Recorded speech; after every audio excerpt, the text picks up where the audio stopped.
Ya, selamat pagi pemirsa, saya Farah Devanti. Pada pagi hari ini akan menemani Anda dalam program podcast kesayangan kita di GoCast Broadcast Your Story. Dan di program kali ini kita bakal membahas isu-isu maupun topik-topik terhangat yang sedang diperbincangkan di kalangan masyarakat. Dan untuk tema kita pada pagi hari ini yaitu mengenai dampak media sosial dan internet terhadap kesehatan jiwa anak dan remaja. Dan seperti yang kita ketahui, di tengah kemajuan teknologi saat ini, internet dan juga media sosial telah menjadi bagian penting dari kehidupan kita sehari-hari, terutama bagi para anak dan juga remaja. Namun, di balik manfaatnya, tak dapat kita pungkiri bahwa dampak yang bisa mempengaruhi kesehatan jiwa mereka mulai dari cyberbullying, kecemasan sosial, hingga kecanduan layar yang mengganggu perkembangan mental anak dan juga remaja dapat menjadi dampak negatif bagi mereka. Dan tentunya pada hari ini kita akan menggali lebih dalam mengenai tema kita pada hari ini bersama dengan narasumber kita yang sudah hadir pada pagi hari ini. Langsung saja kita sapa, ada Dr. Lina Budianti, spesialis kedokteran jiwa, subspesialis anak dan remaja. Selamat pagi Dr. Lina. Ya, selamat pagi Mbak Farah dan pemirsa semua. Bagaimana kabarnya nih dokter hari ini? Alhamdulillah baik, meskipun hujan ya. Meskipun hujan harus semangat ya dokter ya. Betul. Oke dokter, nah terkait tema kita pada pagi hari ini nih dok, mengenai media sosial dan juga dampak internet. Nah bagaimana tanggapan dokter sendiri atau pandangan dari dokter mengenai dampak yang ditimbulkan dari media sosial ini sendiri, khususnya pada anak dan juga remaja dokter? Oke, baik. Ya, kalau berbicara dampak tentunya selalu ada positif dan negatif ya. Betul. Tergantung cara kita menggunakan hal tersebut untuk kehidupan kita. Seperti yang tadi Mbak Farah bilang juga, sebenarnya banyak sekali manfaat dari media sosial ini. Tapi kalau itu tidak kita gunakan secara proporsional, nah itu mungkin yang menjadi resiko nantinya berdampak buruk pada kehidupan anak dan remaja, baik itu secara sosial, kemudian juga secara mental, termasuk juga kita bilangnya secara kognitif ya. Jadi kemampuan berpikir akibat penggunaan media sosial atau internet yang berlebih juga ada sebetulnya. Berarti lebih dominan kalau menurut dokter, dampak yang ditimbulkan itu lebih ke positifnya atau negatifnya dokter? Ya tadi kalau misalnya kita pakai media sosial ini secara proporsional ya, sebagian mana fungsinya, tentunya itu mungkin dampak positifnya akan kita rasakan gitu ya. Tapi kalau misalnya penggunaannya berlebih, tidak proporsional lagi, nah itu yang akan menjadi faktor risiko. Saya bilang faktor risiko dampak buruk pada tadi kehidupan sosial secara psikologis, kognitif juga. Kalau pada anak-anak yang lebih kecil, bukan tidak mungkin penggunaan media sosial atau internet yang berlebih mengganggu perkembangannya, karena kan kita tahu anak itu sedang tumbuh kembang ya. Betul. Berarti memang tergantung dari kitanya sendiri menggunakan media sosial itu seperti apa ya dok. Betul. Ya. Oke, lalu sejauh mana nih dok kecanduan internet atau media sosial ini dapat mempengaruhi kehidupan sehari-hari anak dokter? Misalnya mengenai sekolah mereka atau hubungan sosial dan juga lingkungan keluarga mereka dokter. Iya, jadi dampak secara keseluruhan ya, tadi kan kalau kita lihat dari sekolahnya, kemudian hubungan sosial ini memang saat ini tuh sudah banyak bukti ilmiah ya. Jadi mungkin tidak hanya di Indonesia nih kita rasakan dampak buruk dari penggunaan media sosial atau internet yang berlebih, tapi mungkin ini dirasakan secara universal, sehingga kalau kita lihat nih dari berbagai macam literatur ilmiah ya, itu sudah cukup banyak gitu. Dan mereka tuh para ahli ya, maksud saya tuh di dalam negeri maupun di luar negeri tuh sudah mendapatkan banyak bukti.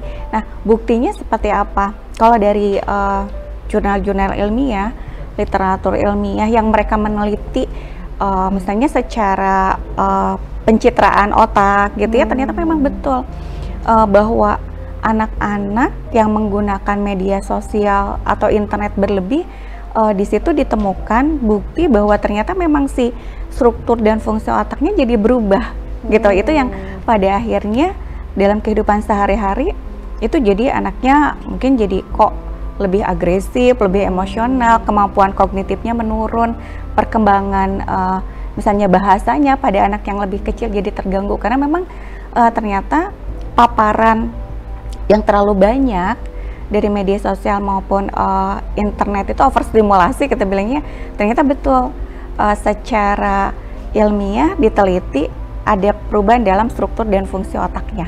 Kayak gitu. Berarti memang dampak media sosial ini sangat berpengaruh sekali ya dokter. Betul. Ya, dan juga sudah banyak ditemukan penelitian ilmiah gitu mengenai media sosial ini ya dok ya. Oke, lalu apakah ada hubungan ya dokter antara kecanduan media sosial dengan peningkatan resiko gangguan kecemasan atau depresi yang terjadi pada remaja?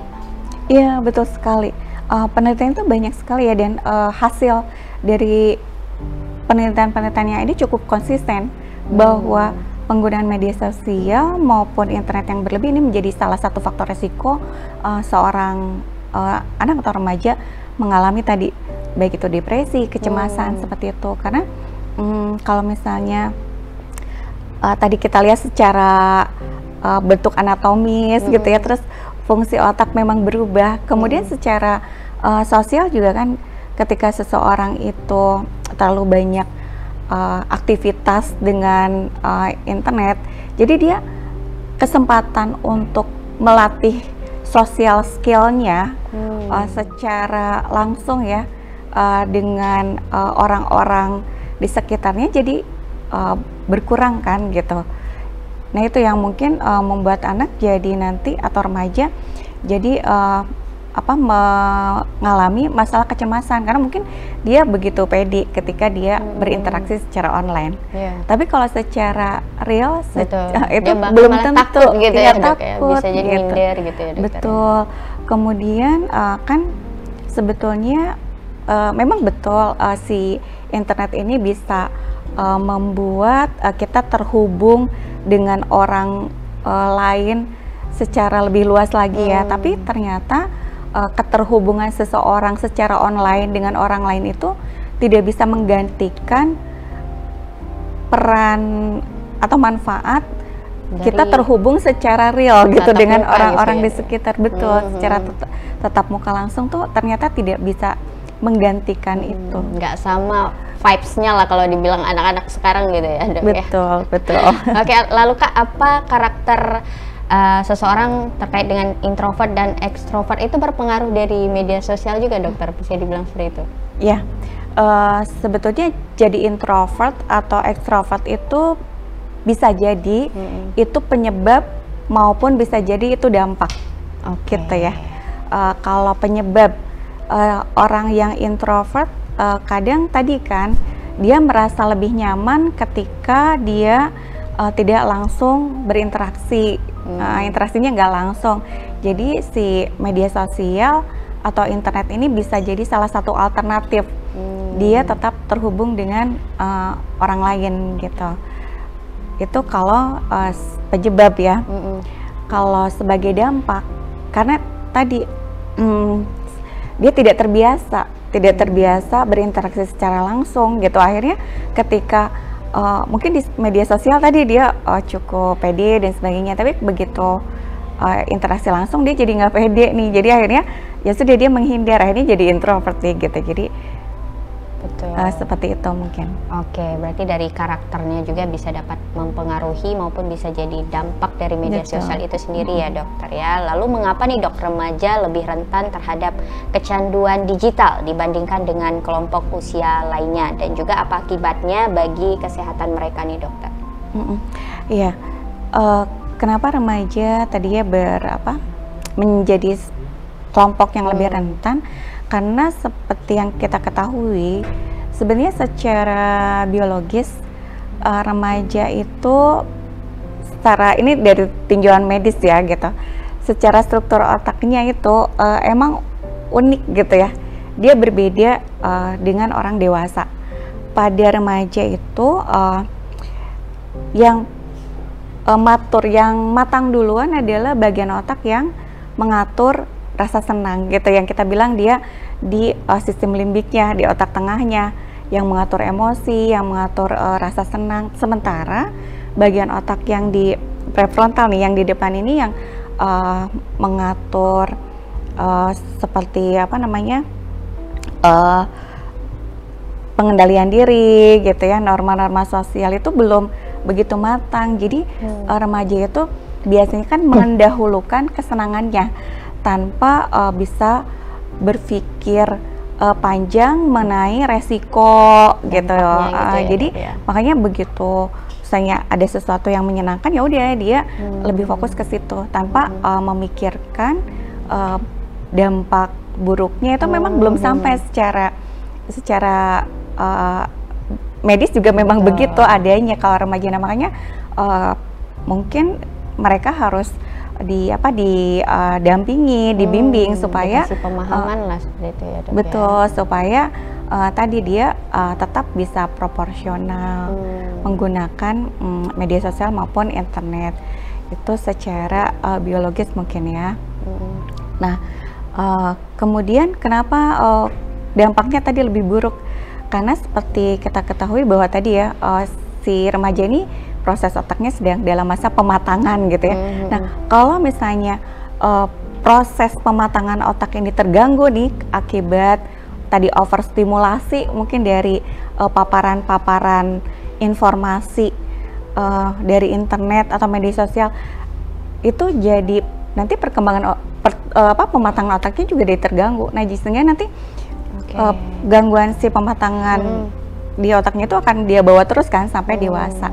Nah, mungkin Mbak Farah pernah dengar yang namanya sekarang pembusukan otak katanya. Oh, saya belum pernah dengar. Belum ya?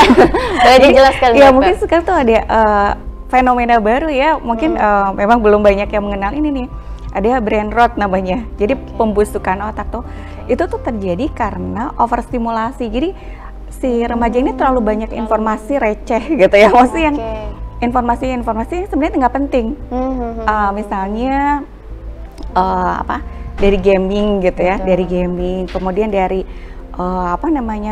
suka cari informasi-informasi yang informasi negatif, terus yang ya nggak sehat lah gitu ya. Kemudian mungkin dapat dari media sosial itu, media sosial dia misalnya terlalu banyak melihat informasi orang jalan-jalan lah gitu ya, terus melihat gambar-gambar yang diedit sehingga nanti citra dirinya jadi nggak baik. Dia membandingkan, saya kok begini ya, kok orang lain lihat di media sosial kok lebih baik ya dari saya gitu kan ya. Jadi dia jadi merasa rendah diri gitu. Terus selain itu juga dari ada istilahnya zombie scrolling katanya. Jadi kalau gabut tuh ya dia tanpa tujuan scroll gitu. Padahal dia nggak tahu juga mau cari informasi apa gitu.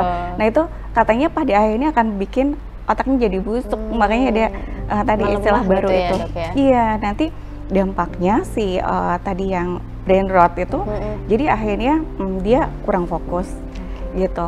Kemudian dia menjadi si memorinya jadi nggak bagus gitu. Jadi ketika harus belajar hal yang lebih penting itu jadi nggak bisa gitu, karena mungkin udah penuh terlalu banyak menerima informasi yang receh itu yang receh itu. Kemudian juga empatinya jadi kurang katanya. Misalnya dari gaming kan, karakter gaming itu kan kadang aneh gitu ya. Misalnya maaf Pokemon gitu ya, maaf pecinta Pokemon ya.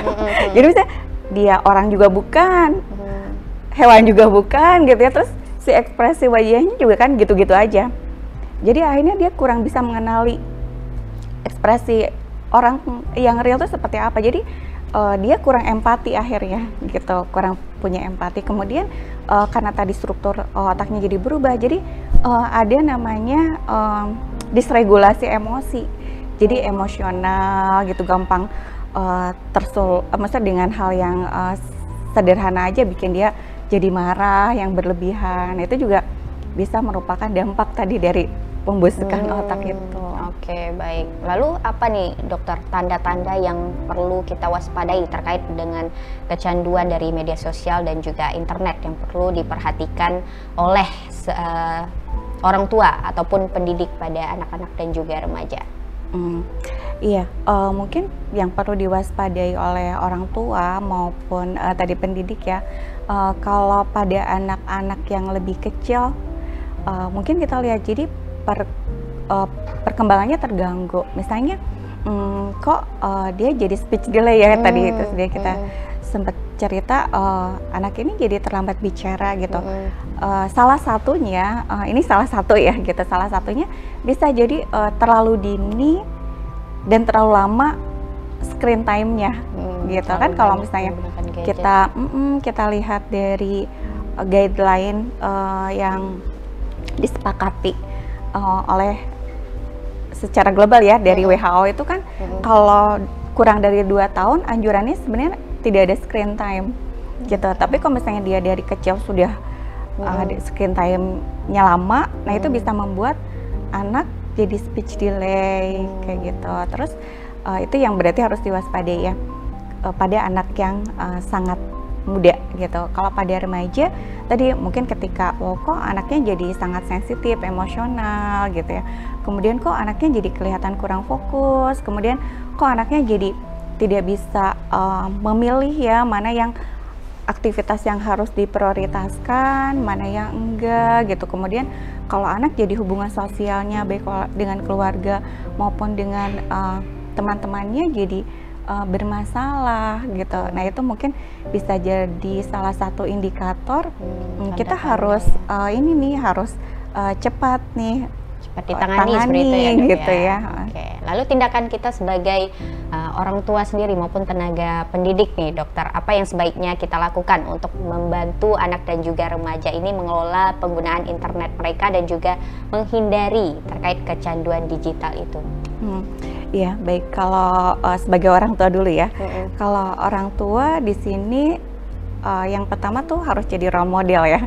Harus Contoh jadi role ya? model, iya. Jadi misalnya orang tuanya ngelarang nih anaknya main HP terus, tapi begitu orang tuanya datang ke rumah, pulang kerja main HP juga gitu. Main HP. Jadi main HP. Jadi anak juga mau ngobrol ya sama siapa, ya dia main HP lagi dia gitu ya. Jadi role model. Kedua, karena anak itu tadi secara alamiah memang struktur otaknya begitu ya, dia akan mendahulukan kesenangannya tanpa memikirkan tadi dampak jangka panjangnya. Nah berarti kita orang tua memang harus ngarahin, harus bimbing.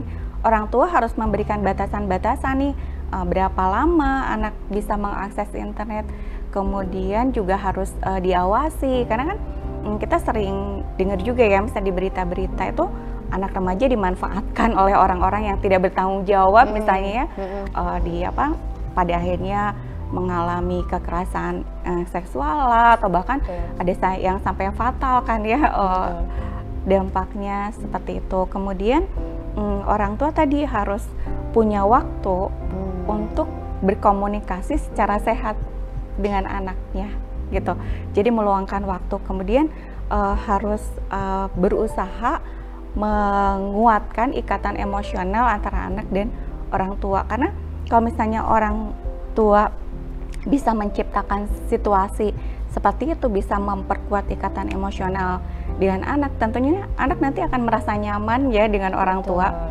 Sehingga kalau misalnya ada masalah, dia nggak perlu lagi tuh curhat di medsos, nggak perlu lagi dia ngobrol dengan orang yang nggak tahu siapa di medsos, yang pada akhirnya bisa dikasih masukan-masukan yang sebenarnya nggak baik gitu.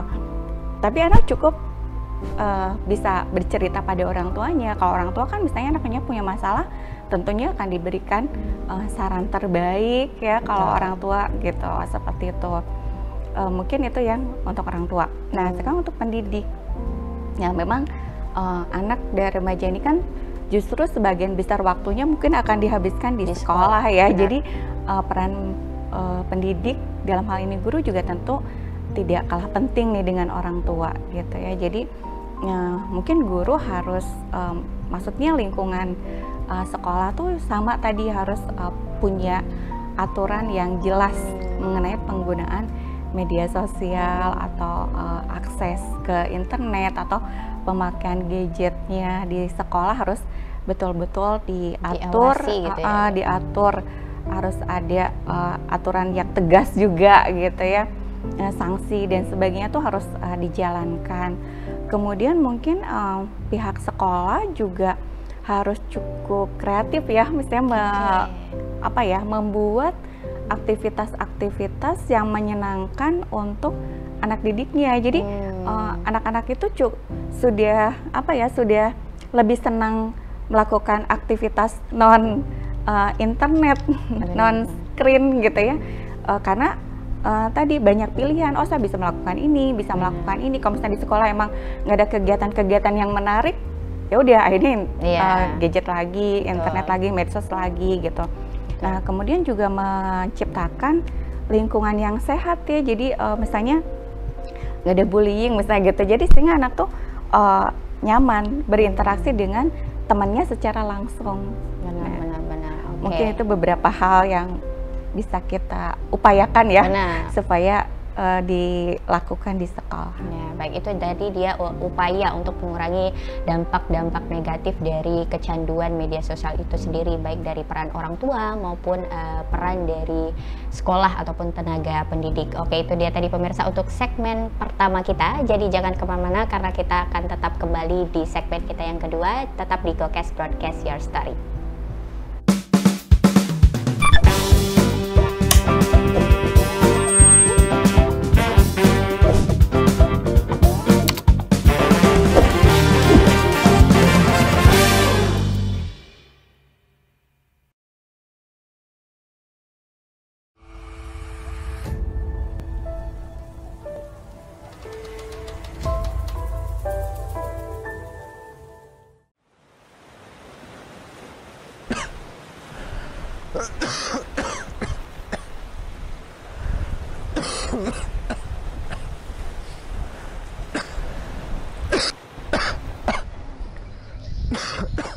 Assalamualaikum.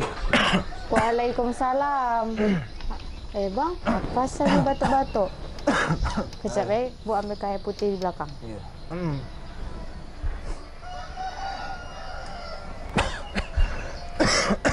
Ni Bang. Cempaka mana? Biasalah pergi main cempaka. Nanti adik berikan obat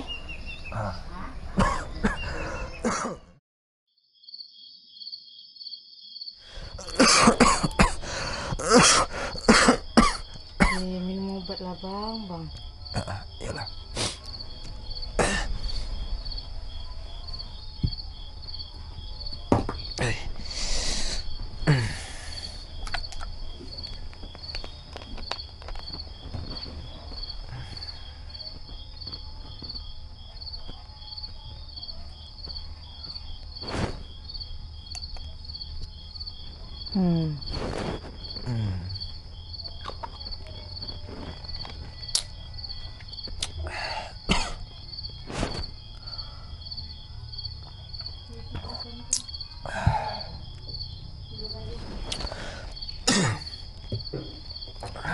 Tidur.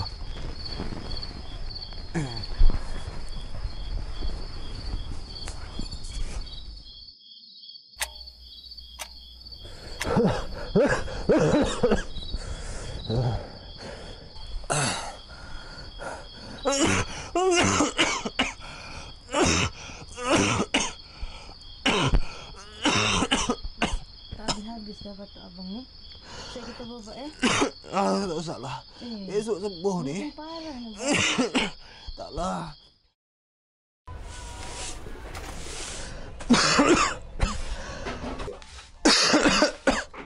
Assalamualaikum. Waalaikumsalam. Bersih-bersih dah. Ya kak, bersih-bersih ni. Awak ngapa? Sakit ke? Biasalah kak, batuk-batuk sikit ni. Oh, iyalah. Kakak balik dulu lah ya. Tak nyinggah dulu kak? Taklah, hari dah siang kakak nak masak. Yalah, hati-hati kak Assalamualaikum. Salam.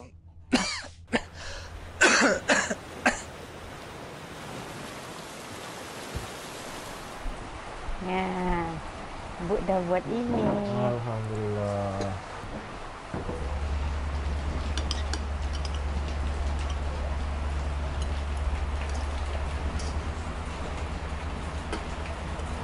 Dah.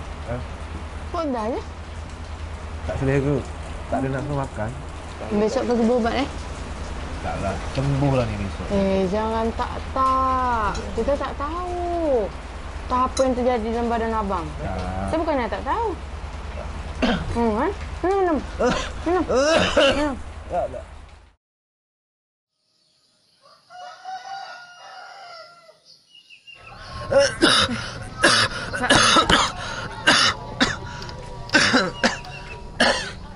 Assalamualaikum. Waalaikumsalam. Macam mana Bang Abdul? Masih sakit ke? Iya, Kak. Masih sakit. Pergilah periksa Fatimah. Kakak tengok dah 2 minggu ni tambah parah batuk dia. Fatimah kasih obat, tapi tak nak pergi berobat. Takutnya gejala TBC macam gini ni kan. Pergilah bawa puskesmas. TBC tu kan boleh diobati sampai sembuh. Tak usah takut lah. Yelah ya. Kakak nak pergi dulu ya. Assalamualaikum. Tuberkulosis atau TBC adalah penyakit menular akibat infeksi bakteri yang biasa menyerang paru-paru. Gejala TBC dikenali dengan batuk lebih dari 2 minggu, berkeringat pada malam hari tanpa aktivitas, demam menggigil, mudah lelah, hilang nafsu makan, hingga penurunan berat badan. Penyakit tuberkulosis atau TBC dapat disembuhkan. Keluarga memberikan peran penting dalam hal mendukung penderita untuk patuh mengkonsumsi obat sesuai resep dokter. Pengobatan TBC berfokus pada konsumsi obat sesuai anjuran dokter. Dapat berlangsung dari 6 hingga 9 bulan. Sebab, jika pengidap berhenti minum obat sebelum waktu yang dokter sarankan, bakteri TBC beresiko kebal terhadap obat. Langkah-langkah sederhana seperti mencuci tangan secara teratur, menghindari kontak dekat dengan penderita TBC, melakukan aktivitas fisik, memastikan sirkulasi udara yang baik di ruangan, pemberian vaksin BCG pada bayi, mengenakan masker ketika diperlukan, dapat mengurangi resiko penularan TBC. Jika seseorang mengalami gejala TBC, segeralah mencari bantuan medis. Diagnosis dini dan pengobatan TBC yang tepat dapat mencegah penyebaran penyakit ini serta memastikan kesembuhan pasien.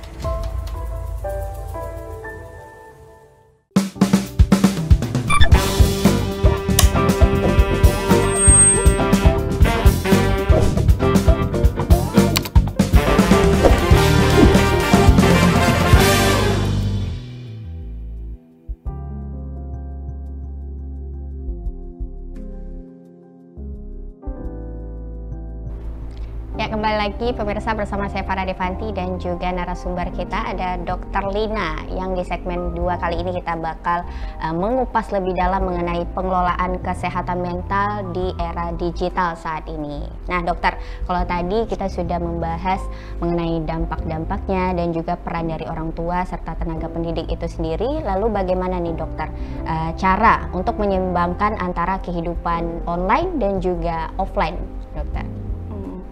Untuk remajanya itu sendiri barangkali ya. Jadi memang kita boleh tetap menggunakan internet, media sosial, tapi tadi proporsional. Jadi kita harus melatih diri kita ya untuk bisa memilih mana sih aktivitas yang jadi prioritas gitu. Mana sih sekarang yang paling didahulukan, misalnya belajar dulu kah gitu ya. Kita harus punya menentukan tujuan dulu sih sebenarnya mungkin ya.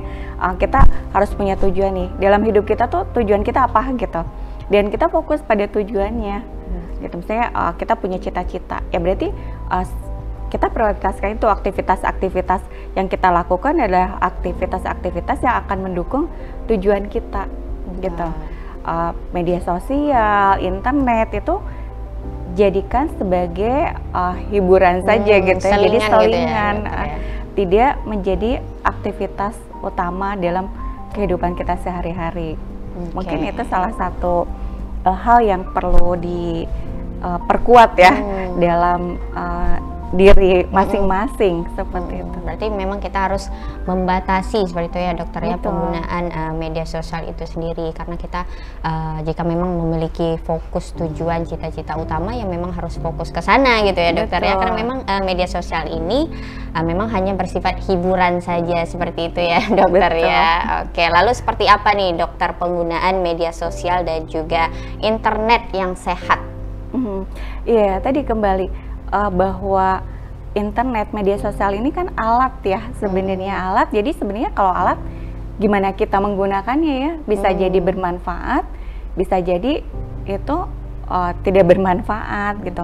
Kalaupun kita misalnya menggunakan internet, ya carilah informasi-informasi yang memang mendukung tujuan kita tadi gitu, meningkatkan keterampilan kita seperti itu. Jadi supaya tadi tidak jadi terjadi pembusukan otak itu ya, yang apa namanya, karena informasi receh nih terlalu banyak gitu, sehingga ketika kita butuh space dalam otak kita untuk menampung informasi yang bermanfaat, jadi udah habis tuh sama informasi-informasi yang sebenarnya tidak terlalu berguna. Oke, Nah, lalu jadi mungkin saya tambahkan, jadi pengendalian diri kitanya yang harus kita perbaiki terus gitu. berarti memang harus dari diri kita sendiri nih dokter. Betul. Ya, yang Karena gini sih sebenarnya secara naluri ya, secara alamiah otak kita itu mendukung atau misalnya lebih cepat nangkap hal-hal yang negatif dibandingkan hal yang positif gitu ya. Betul. Itu naluri sih sebenarnya. Betul, Nah betul. makanya supaya tidak begitu kita harus melatih diri supaya kita bisa mengendalikan tadi dorongan-dorongan untuk ke arah yang negatif. Oke, gimana nih tips-tipsnya dokter penggunaan media sosial yang sehat seperti itu dokter? Ya tadi kita latih supaya pengendalian kita lebih baik, kita fokus ke tujuan hidup kita apa gitu ya, sehingga apa yang kita lakukan, yang kita cari nih di medsos, di internet adalah hal-hal yang tadi mendukung ke tujuan kita gitu. Terus misalnya kalau kita butuh butuh tools tertentu nih supaya kita bisa lebih mengendalikan diri, ya mungkin bisa dipakai kayak misalnya aplikasi-aplikasi tertentu yang memberitahu kita ini udah sekian lama nih main internetnya, jadi kita aware, oh ya udah cukup nih gitu kan. Sekarang mungkin banyak ya aplikasi-aplikasi yang membantu kita untuk bisa ngebatasin gitu, memberitahu kita udah terlalu lama nih gitu. Terus tadi melakukan aktivitas-aktivitas atau menerapkan gaya hidup yang sehat, tidur cukup, aktivitas fisik juga cukup, jangan waktunya dihabiskan dengan mager gitu ya, rebahan gitu, tadi zombie scroll gitu ya. Sebenarnya bingung juga mau ngapain, ya mendingan kita olahraga kan gitu, mendingan kita ngobrol langsung nih sama teman kita, mendingan kita cerita sama orang-orang terdekat kita, dengan keluarga dan sebagainya gitu. Terus makan bergizi juga itu penting untuk mensupport gaya hidup sehat kita, karena kalau misalnya makanan juga nggak sehat, itu juga dampaknya bisa jadi ke otak, ke emosi dan sebagainya gitu. Jadi menerapkan gaya hidup sehat juga itu penting. Salah satunya dok ya. Lalu berapa batasan maksimal durasi penggunaan media sosial yang baik nih dok? Kan ada tuh anak-anak remaja rela nih sampai begadang tengah malam gitu, Dia kurang tidur gitu ya. Sebenarnya durasi yang baik untuk kita menggunakan media sosial itu berapa lama sih dokter? Ya kalau kita kembali ke tadi ya, saya pernah singgung tentang guideline screen time dari WHO itu, kalau untuk remaja untuk hiburan ya, bukan untuk hal-hal yang produktif, itu maksimal 2 jam katanya. 2 jam doang.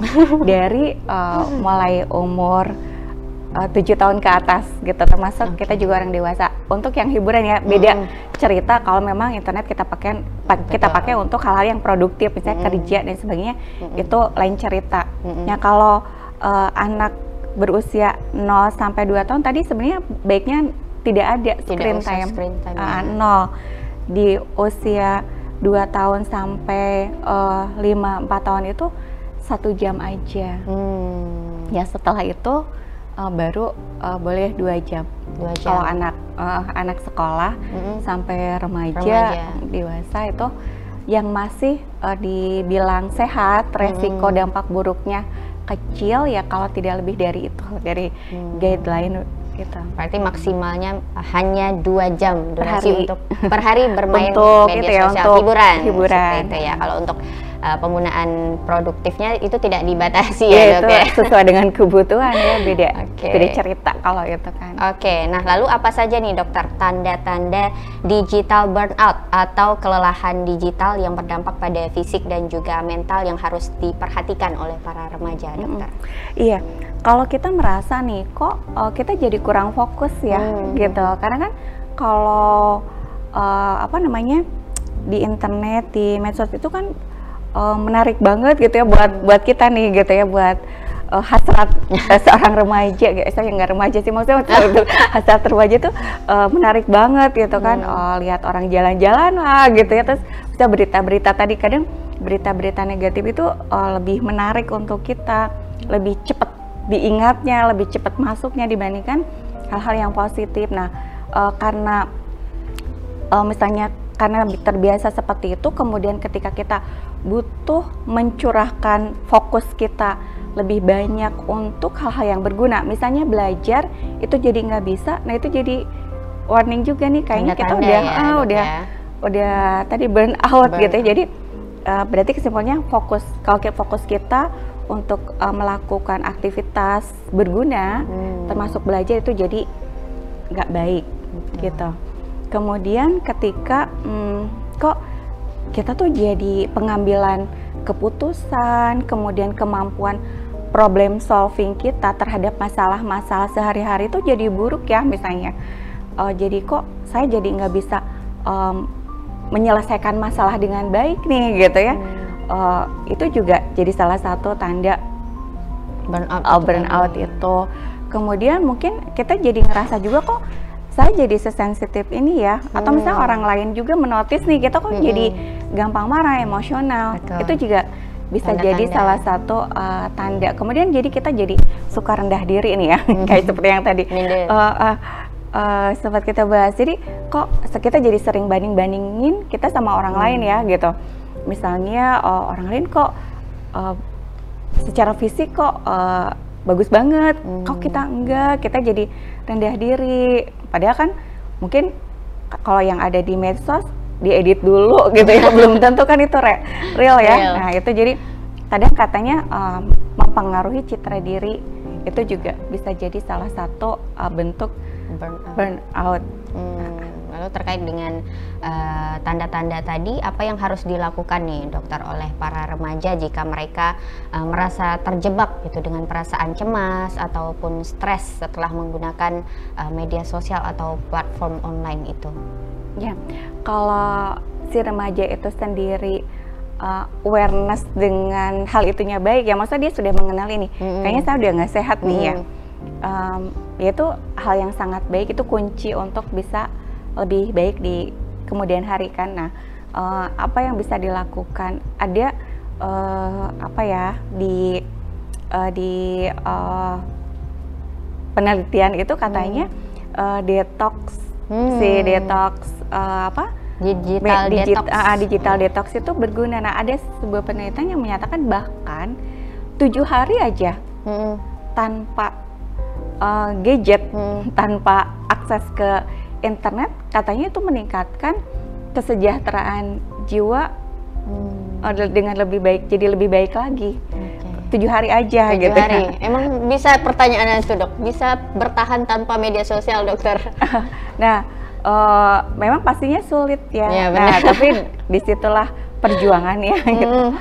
Terus apa namanya, kemudian hal lain mungkin yang kita bisa upayakan tadi, misalnya kita punya program nih, kita atur misalnya di bulan ini saya mengurangi misalnya mungkin hanya setengah jam dari penggunaan internet. Biasanya kita habiskan waktu misalnya 4 jam gitu, 5 jam. Oke, di bulan ini saya mengurangi jadi 4,5 jam. Nanti ditambah lagi, jadi makin dikurang perlahan-lahan gitu ya. Iya, seperti itu juga ada tuh di beberapa literatur yang menyatakan itu bisa membantu untuk tadi mengendalikan diri kita supaya tidak terlalu banyak menggunakan dengan cara digital detox itu tadi ya. Iya, istilahnya seperti itu. Oke, lalu sejauh mana nih dok pentingnya digital detox sendiri atau pembatasan layar dalam menjaga kesehatan remaja di tengah ketergantungan pada teknologi saat ini? Ya itu pastinya penting sekali ya kan tadi secara penelitian ilmiah ya dari para ahli melalui pencitraan otak bahwa ternyata si paparan over simulasi dari internet kemudian dari medsos itu kan mengubah struktur dan fungsi otak juga.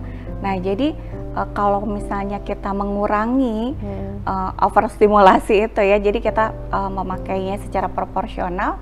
Nah tentunya itu juga kan sebenarnya otak diri kita itu bisa menyesuaikan diri dengan lingkungan. Nah mudah-mudahan kalau kita menggunakannya dengan lebih sehat lagi, nah nanti bisa jadi fungsi otaknya jadi baik lagi. Misalnya kayak karena fungsi otaknya jadi tadi terganggu, jadi dia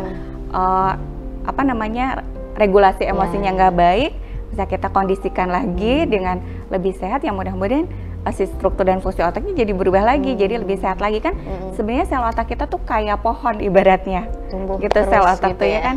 Jadi kalau misalnya dia dipupuk dengan pupuk yang baik, jadi nanti cabangnya jadi banyak, jadi rindang. Tapi kalau misalnya dikasih paparan yang tidak baik, misalnya zat kimia berbahaya katakanlah gitu kan, dia jadi jadi mati bahkan gitu ya, atau jadi tidak subur lagi. Nah sebenarnya sel otak kita tuh seperti itu, makanya perlu asupan yang sehat supaya sel otak kita sehat. Betul, berarti memang digital detox itu sendiri sangat penting ya dok ya. Betul. Untuk mengurangi dari dampak negatif media sosial itu sendiri. Dan memang kalau misalkan pemirsa belum terbiasa nih untuk melakukan digital detox, mungkin bisa dikurangi seperti itu, dibatasi media sosialnya seperti itu ya dok ya. Durasi bermain media sosialnya seperti itu ya dok ya.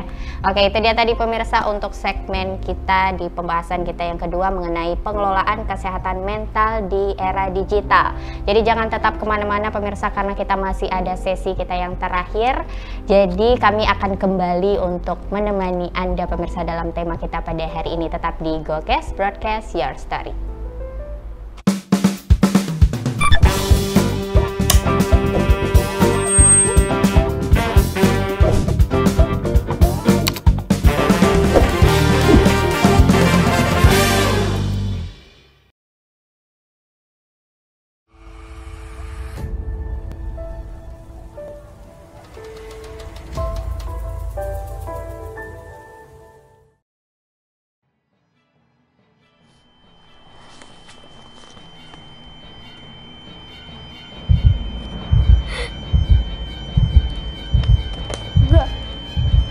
Gak mungkin. Enggak. Gak mungkin.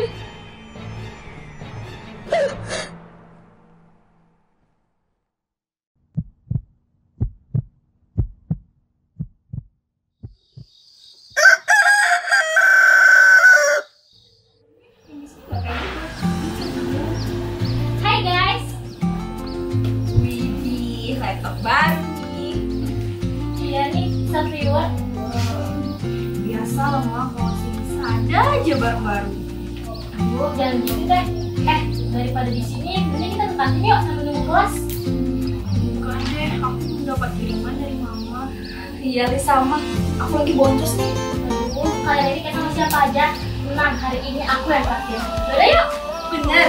Oke, guys.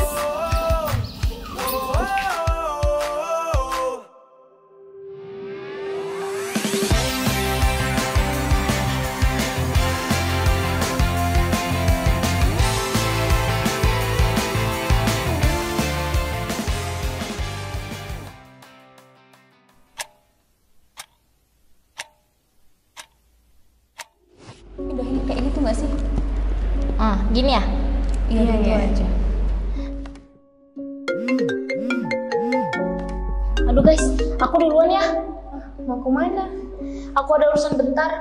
Tapi tugasnya? Udah, nanti kalau udah siap urusan aku kesini lagi. Dadah, nanti aku taksir kopi. Bye!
Lisa, kok bengong sih? Kalian kapan datangnya? Maaf ya, aku lagi nggak enak badan, Lis. Ya udah deh, aku toilet bentar ya. Iya, kamu kenapa sih? Kok kayak canggung gitu tadi sama Lisa? Emang kamu nggak takut ya? Kan dia HIV. Ini nih yang bikin salah kaprah. Mending kamu baca-baca lagi deh. Kalau cuma sentuhan fisik kayak tadi, nggak mungkin tertular ya. Terus aku tadi gimana? Jadi HIV itu hanya bisa menular kalau yang pertama melalui hubungan seks, yang kedua lewat jarum suntik. Terus kalau ibu sedang hamil atau sedang menyusui itu bisa menular ke anaknya. Dan yang terakhir melalui transfusi darah. Kalau cuman gandengan kayak tadi ya nggak bakal tertular ya. Jadi aku nggak ketularan. Iya, justru seharusnya itu kita merangkul, kita kasih semangat, bukan malah kita jauhin. Jadi aku nggak enak nih sama Lisa, udah bersikap kayak tadi sama dia. Lis, maafin aku ya, tadi sudah bersikap gitu sama kamu. Kamu tetap semangat ya, kita selalu ada buat kamu kok.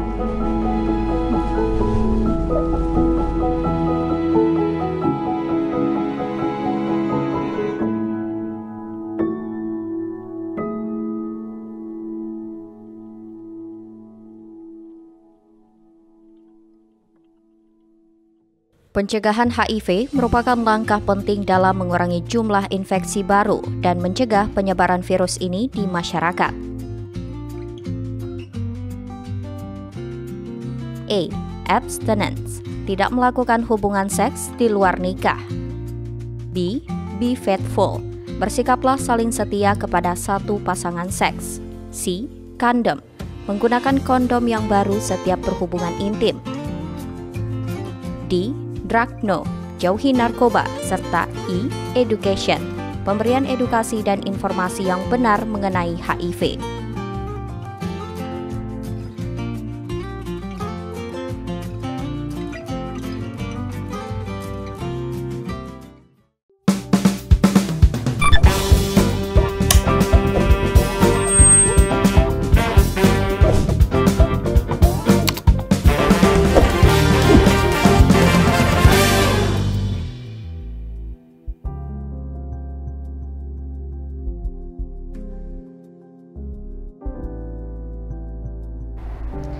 terima kasih pemirsa Anda masih setia bersama kami dalam obrolan podcast kita di GoCast Broadcast Your Story, tentunya dengan tema kita di segmen kita yang ketiga, yaitu mengenai kontrol dan juga pengawasan penggunaan media sosial dan internet pada anak dan remaja. Oke, melanjuti dari segmen sebelumnya nih dokter, saya ingin bertanya nih dok, kasus-kasus yang umum atau sering ditemukan itu seperti apa sih dok yang paling banyak gitu, yang menimpa anak dan juga remaja? Oke, baik. Ya sebenarnya kasus-kasusnya ini beragam ya, mulai dari yang ringan, mungkin yang tidak sampai harus datang ke rumah sakit, tapi ada juga kasus-kasus yang cukup berat, yang sampai harus berobat gitu, harus dapat intervensi khusus. Nah, kasus-kasus yang datang ke rumah sakit juga memang beragam. Nah, ada beberapa kasus dan ini sebenarnya sudah kita temukan cukup lama nih kasus-kasus seperti ini yang kecanduan gaming ya, kecanduan apa namanya tuh internet gaming gitu ya. Itu tuh sering mereka dibawa oleh keluarganya ke rumah sakit tuh karena sudah sangat agresif gitu, bahkan si anak ini kalau misalnya internetnya nggak baik gitu ya, misalnya lemah sinyalnya sehingga dia terganggu main internetnya atau misalnya kuotanya habis, itu bisa sangat agresif sampai merusak banting-banting barang gitu ya, rumahnya gitu, sampai mengancam bahkan mengancam kedua orang tuanya kalau nggak dikasih kuota, sampai beresiko membahayakan orang tuanya sampai seperti itu, sampai kemudian kalau misalnya dia minta uang nih, kan kadang harus beli sesuatu ya, maksudnya kayak top up game gitu ya. Iya, kayak gitu-gitu, cashnya lah atau apa, saya juga kurang paham itu, atau beli akun gitu ya, beli akun itu sampai dia butuh uang sampai jutaan rupiah, itu nggak bisa enggak gitu, harus dapat. Itu ada yang seperti itu, akhirnya orang tuanya kan kewalahan juga ya. Dan orang tua sudah berusaha sedemikian rupa mengendalikan anaknya, tapi mungkin tadi karena si struktur dan fungsi otaknya udah rusak gitu, udah terlanjur rusak, sehingga gaming itu ya, betul ya? Sehingga untuk diperbaiki sendiri jadi nggak bisa oleh orang tuanya. Jadi akhirnya kita bantu dengan berbagai macam intervensi medis, kemudian juga kita diskusi sama orang tuanya untuk di kemudian hari orang tuanya bisa memberikan atau menerapkan pola asuh yang lebih sehat supaya anaknya nanti terhindar dari perilaku seperti itu lagi. Ada sampai akhirnya perlu detok, itu kan selesai ya, seperti tadi yang disampaikan. Jadi akhirnya mungkin detoknya perlu dilakukan di rumah sakit dulu gitu. Gitu, seperti itu. Ada juga kasus seperti itu. Itu yang penyebab secara langsung. Ada juga penyebab yang tidak langsung. Misalnya karena dia mengakses internet, kemudian dia mungkin jadi mengalami kayak cyberbullying lah gitu ya, atau misalnya dia mengalami tindakan-tindakan yang saya berkaitan dengan pelecehan seksual dan sebagainya gitu, itu sering kita temukan.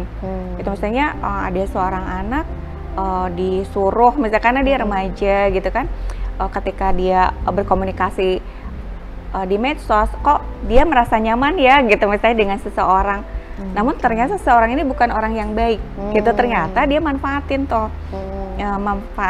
dia, misalnya dia disuruh membuat video-video yang tidak selayaknya dilakukan gitu. Nah itu kemudian itu akhirnya dimanfaatkan untuk misalnya mengintimidasi si remaja ini supaya terus melakukan hal-hal yang dimaui oleh si orang yang memanfaatkan tadi.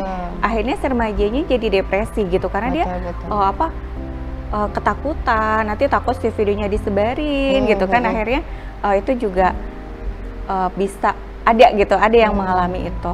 Kemudian tadi saya cyberbullying juga gitu kan, misalnya dia dikata-katain nggak baik dan itu diposting di medsos, sehingga semua orang jadi tahu gitu kekurangannya atau misalnya suatu tindakan tertentu yang dia lakukan yang mungkin membuat dia jadi malu gitu. Itu juga ada, akhirnya anaknya depresi juga. Itu bisa atau kita temukan kasus-kasus seperti itu. Termasuk kasus berat ya dok ya? Iya, kalau itu kan sudah berat ya. Jadi memang kalau sudah seperti itu mungkin tidak bisa dilakukan hanya di rumah ya, misalnya dengan pendekatan dari orang tua saja. Tapi kalau sudah seperti itu biasanya kami ya dari psikiater, kemudian dari psikolog juga sepertinya harus ikut membantu. Lalu bagaimana cara terapi atau pengobatan dari pasien itu tadi dokter? Oke. Untuk terapinya ya beragam ya, tergantung kasusnya gitu. Tadi kan ada yang sampai harus rawat inap dulu gitu ya, karena kita juga sangat memahami betapa susahnya orang tua ngadepin anak yang tadi yang ngamuk-ngamuk gitu ya.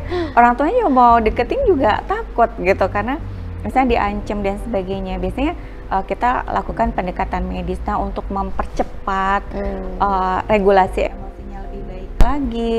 Biasanya kalau diperlukan, tidak selalu ya nih, kalau diperlukan dalam kasus-kasus yang sangat berat, mungkin kita kasih obat dulu buat bantu dia supaya lebih tenang, pengelolaan emosinya lebih baik, sehingga nanti intervensi lainnya bisa jadi lebih bisa masuk dilakukan. Misalnya nanti kalau anaknya sudah tidak seemosional itu kan, orang tua juga lebih bisa menerapkan pola asuh yang lebih sehat gitu ya di rumah. Kemudian ketika dirawat juga mungkin anaknya terus kita kasih edukasi lebih intensif. Kalau dirawat kan kita bisa ketemu setiap hari gitu untuk memperbaiki kognitifnya, kita bilang ya, kita perbaiki kognitifnya bahwa misalnya main game itu sebagai hiburan saja, bahwa main game itu bukan yang aktivitas utama, bahwa ada hal lain yang lebih penting yang harus dia capai dalam kehidupannya nanti gitu. Jadi bantu anak nanti memprioritaskan mana nih sebenarnya aktivitas utama yang akan bermanfaat untuk kehidupan dia selanjutnya. Mungkin perlu anak juga dibantu untuk bisa memiliki sudut pandang itu gitu. Kadang anak mungkin nggak begitu paham, jadi harus kita bantu untuk bisa melihat hal-hal seperti itu. Oke, berarti memang peran orang tua di awal juga harus mengedukasi juga kepada anak-anak mereka ya dok ya, memberikan pengawasan seperti itu ya dok ya. Ya intinya pencegahan itu lebih baik dibandingkan mengobati. Oke, nah terkait tadi dengan cara pencegahan nih dokter, bagaimana cara yang efektif bagi orang tua untuk mengawasi penggunaan media sosial dan juga internet oleh anak dan remaja tanpa harus melanggar privasi mereka? Karena kan ada nih sebagian anak-anak yang nggak suka kalau privasi mereka dikulik-kulik gitu, marah mereka gitu. Gimana tuh dokter? Iya, jadi sebenarnya mungkin orang tua dari awal itu harus harus tadi menciptakan suatu ikatan emosional yang kuat, yang sehat gitu ya, sehingga tadi anak punya trust ya sama orang tuanya gitu. Jadi anak tidak merasa terpaksa lagi buat cerita sama orang tuanya kalau punya masalah, karena dia yakin orang tuanya itu akan mengerti dan orang tuanya biasanya akan memberikan saran-saran terbaiknya gitu. Tapi kalau misalnya nggak punya trust ya sama orang tuanya, jadi ya udah dia nggak mau cerita kan gitu. Seperti itu. Kemudian dari awal orang tua harus mengajari anak supaya punya kemampuan pengendalian diri yang baik gitu. Biasanya itu pasti tercipta dari kecil ya, maksudnya kita kondisikan dari kecil, nggak ujuk-ujuk misalnya udah dewasa atau remaja bisa, nggak, tapi ini biasanya proses yang cukup panjang gitu. Dari kecil orang tua harus ngajari bagaimana dia bisa mengendalikan diri gitu ya, sehingga nanti ada hal yang sangat menarik misalnya buat dia, tapi dia mikir itu nggak baik, berarti saya harus hindari gitu. Kalau orang yang tidak bisa mengendalikan diri kan, ya udah yang penting bikin saya senang, ya udah dilakukan aja seperti itu. Terus si anak juga tadi mungkin didorong untuk melakukan aktivitas-aktivitas yang lebih sehat. Kalau mau mungkin ya difasilitasi gitu kan, misalnya oh orang tua lihat nih anaknya kayaknya punya potensi apa atau punya minat di bidang apa, yaudah fasilitasi supaya dia bisa mengembangkan minatnya, sehingga mungkin si minatnya itu bisa membuat dia jadi lebih percaya diri gitu kan. Oh saya punya skill ini nih, orang lain nggak bisa. Itu kan bisa membuat anak jadi lebih percaya diri. Jadi tadi tidak harus misalnya dia berinteraksi sama orang lewat internet karena nggak percaya diri. Nah nanti kalau dia percaya diri kan dia sangat nyaman juga ketika harus berinteraksi langsung, tatap muka langsung dengan orang-orang di sekitarnya. Nah, sebenarnya dokter, pembatasan privasi bagi anak dan juga orang tua itu perlu nggak sih dokter? Atau memang nggak perlu ada batasan privasi seperti itu? Iya, menurut saya sih perlu ya, itu Perlu sangat manusiawi. Ada hal-hal tertentu yang mungkin kurang nyaman kalau diketahui orang lain, dan di sisi lain mungkin orang tua juga harus menghargai gitu ya privasi anaknya, namun si anak harus tahu nih gitu, ketika dia punya masalah dia tidak bisa selesaikan sendiri, dia bisa minta bantuan sama orang tuanya kayak gitu. Kemudian anak juga harus diberikan skill untuk kritis, misalnya ketika misalnya kok ada orang yang nyuruh dia melakukan sesuatu yang nggak baik, jadi anak harus cukup kritis. Oh kok saya disuruh ini ya gitu, berarti nah ketika misalnya anaknya mulai bimbang, anak diyakinkan bahwa dia bisa bertanya pada orang tuanya itu bagus atau tidak. Nah gitu, jadi mungkin hal-hal itu yang perlu ditekankan ke anak. Dia boleh punya privacy, tapi orang tua akan hadir kalau dia perlu bantuan gitu ya, untuk cerita, tempat bercerita atau mencari solusi gitu ya dok ya. Oke, terakhir nih dok, sebelum closing statement penutup kita pada tema hari ini, apa yang harus dilakukan nih dokter jika anak atau remaja ini terlibat dalam perilaku online yang berisiko, seperti misalkan cyberbullying atau mengakses konten-konten yang tidak pantas gitu dokter? Ini dari sisi remajanya. Oke. Iya, ketika misalnya dia mengalami dampak buruk ya akibat penggunaan internet, entah itu sebagai korban cyberbullying atau misalnya dia mengalami hal-hal lain, kemudian dia tidak bisa menyelesaikannya sendiri, atau misalnya orang tua sudah mencoba membantu untuk menyelesaikan permasalahan itu, ternyata belum sepenuhnya bisa teratasi, misalnya karena sudah ada mengalami masalah mental emosional lainnya. Nah tidak ada salahnya kalau minta bantuan dari profesional. Biasanya ke rumah sakit ini kita punya psikolog, punya psikiater gitu yang mungkin akan bisa membantu ketika permasalahan-permasalahan akibat yang tadi disampaikan sudah cukup berat dan tidak bisa diselesaikan sendiri. Psikolog dan juga psikiater siap membantu orang tua ya dok ya, untuk mengobati masalah terkait kesehatan mental itu ya dok ya. Oke, nah terakhir nih dok, closing statement yang ingin disampaikan kepada pemirsa yang menyaksikan untuk tema kita pada hari ini, silakan dokter. Iya.